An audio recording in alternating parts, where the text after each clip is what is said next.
Dear M fans, I'm really excited because I'm standing in front of the newest generation BMW M2.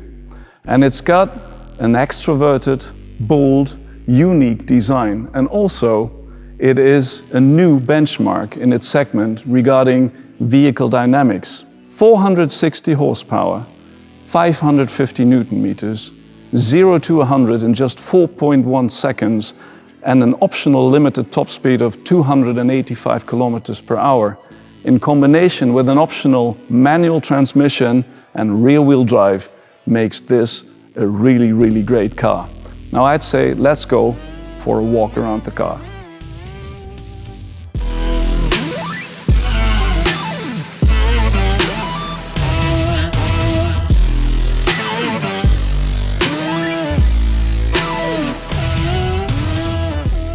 Now, if we come to the front, it is obvious that this car has quite a broad stance. And that comes from the fact that we've broadened the track, and with that the stance of this car by 60 millimeters in regards to the 2 Series base car.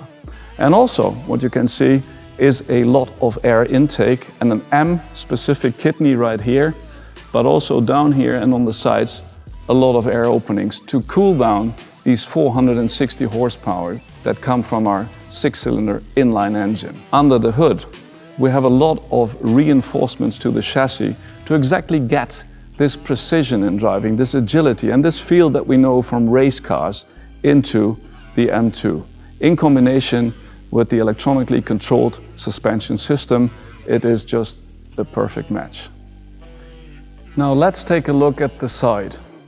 And if we take a look at the front wheel to start off with, it is a 19-inch M-specific wheel in the front, and we have a 20-inch wheel at the rear. M alloy double-spoke jet black wheels, and behind that you can see a compound brake system, brake disc, and also a 6-piston caliper in red. And if we took another look at the side of this car, there's another element that is typical M, which is the double-spoke outside mirror fitted onto this car. And last but not least, there's something else I'd like to show you. For the first time in an M2, we now have an optional carbon fiber roof on top. Now that's about the side and the roof of the car. I'd say let's go there where the driver is most of the time, to the interior. Come on and join me.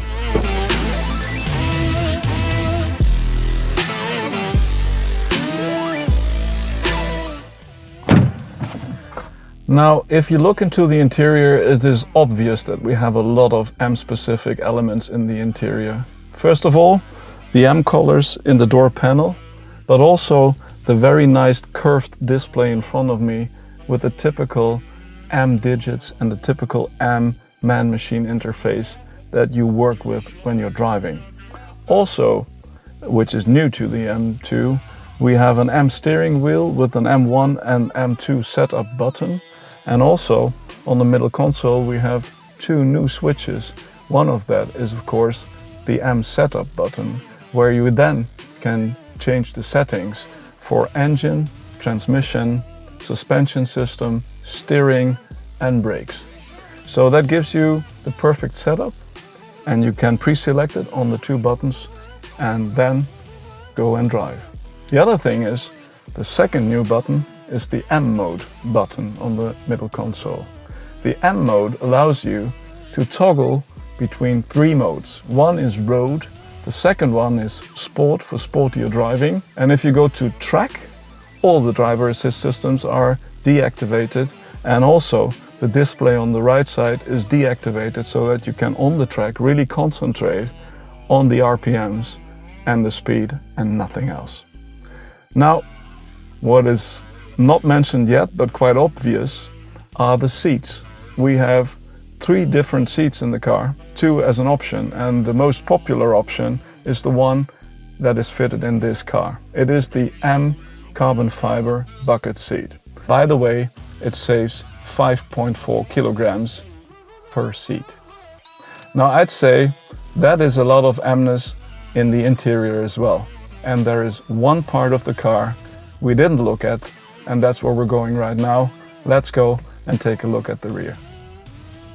What started out with a wow element in the front is really a wow moment at the rear.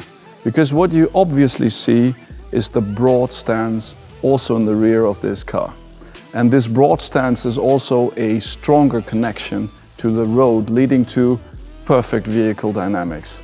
It's got a very strong rear fender, design-wise, with the typical elements like the vertical integrated reflectors on the outside, and also a very, very strong rear diffuser with a typical dual tailpipe at each side and the rear. Now, if we add up everything we've just seen from this new generation M2, it really makes clear again why M is the most powerful letter in the world.